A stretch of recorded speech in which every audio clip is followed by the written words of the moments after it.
Did you know? In the German version of Ocarina of Time, if you speak to the young Princess Zelda while wearing the Keaton mask, she'll say, "What are you? Oh, you're one of these small cute pocket monsters, right?" The German translators were having some fun pointing out the visual similarities between the Keaton mask and Pikachu. There are other quirks in the German version too. The carpenters in Kakariko Village are named John, Paul, George, and Ringo, after the Beatles. And the sorceresses Koime and Kotake are called Kila Omaz, which literally translates as killer grannies. In the German version of Link's Awakening, entering the name Mois at the player selection screen will cause some hidden music to play. This is a reference to Claude M. Mois, who is editor-in-chief of the German Club Nintendo magazine and was on the German localization team for Link's Awakening. An early version of the Armos, named Armos Titan, can be found in the code of Twilight Princess. It's much more human-like and attacks by swinging its arms. There's also what appears to be an early model of the Shadow Beasts and a giant monster comprised of curled-up Gorons. As we can briefly see in this early trailer of the game, moblins were also planned to make an appearance. Something that's also worth mentioning is that there's an unused soldier in the code of A Link to the Past that wields a cannon. There's also an unused clock object in A Link to the Past. It's assumed that it was meant to be mechanically similar to the magical clock in the original Zelda, where all the enemies on the screen were frozen when it's touched. It probably went unused because of the Quake medallion, which achieves a similar effect, making it unnecessary.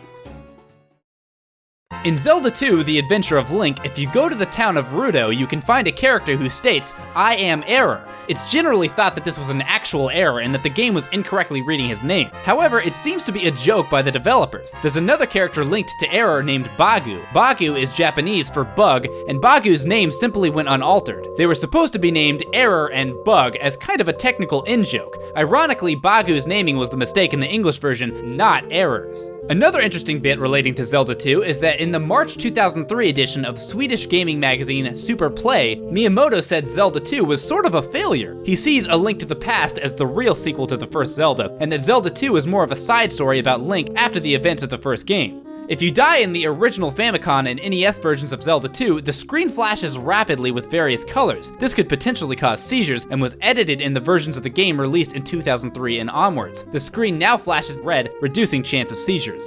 Another change was the palaces in the game were originally referred to as temples in the Japanese version. This explains the presence of idols in the palaces as well as their designs resembling the Parthenon in Greece.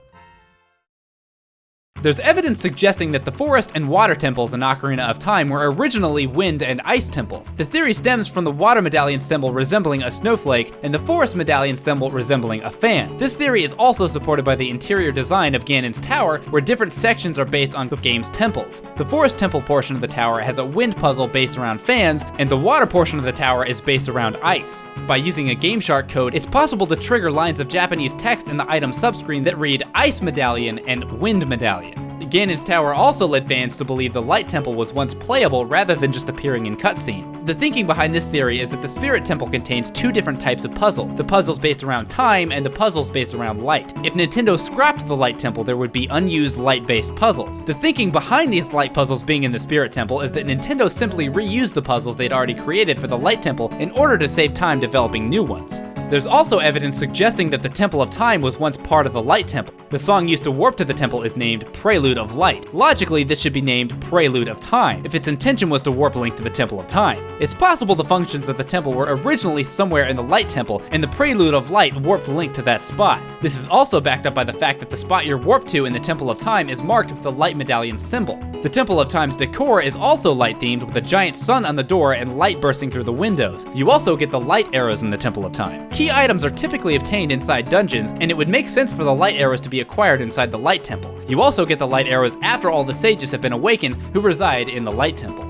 What's even more interesting than this is that there's text in the code of the game that reads, the entrance to the past, the entrance to the present, and the entrance to the future. The text is clumped together with information from the desert where the Spirit Temple is. And since the Spirit Temple uses leftovers from the Light Temple, and the Light Temple and the Temple of Time are connected, this text can be linked to the Temple of Time where Link was able to travel between 2 points in time. It's possible to speculate that Ocarina of Time originally had 3 time periods to travel across, the past, the present, and the future. This could also link up with the newly revealed official Zelda timeline, where the events that take place in Ocarina of Time result in 3 separate timelines.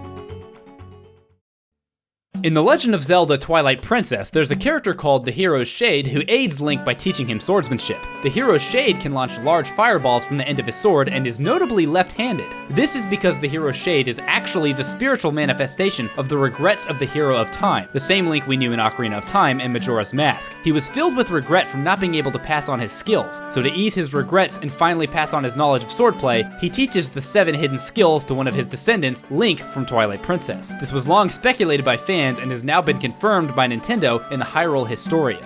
There's a reoccurring event in the Zelda series where characters state variations of the phrase, "It's a secret to everybody." The phrase is in most Zelda games and is a reference to the original Legend of Zelda on NES where a moblin says, "It's a secret to everybody," and then gives Link some rupees. In the pre-release prototype version of The Legend of Zelda, the text from the moblin actually reads, "Overlook it just this once." Originally, he was bribing you. There's a giant female statue near the middle of the Spirit Temple. If you aim the long shot where the statue's nipples would be, you can actually grab onto them. You can't grapple any other parts of the statue besides the gate hidden inside its face. It's thought that this was a joke by Nintendo. This also wasn't changed in the 3DS remake. That's all for today, but don't forget to subscribe to us on YouTube and follow us on Facebook and Twitter. Make sure you also check out didyouknowgaming.com where we post gaming trivia every single day. If you liked this video, then check out our other videos. And if you like stupid videos, then feel free to check out some of mine. You can check out one of my Zelda videos here, or you can check out my gameplay channel where I also do a lot of Zelda stuff. The choice is yours.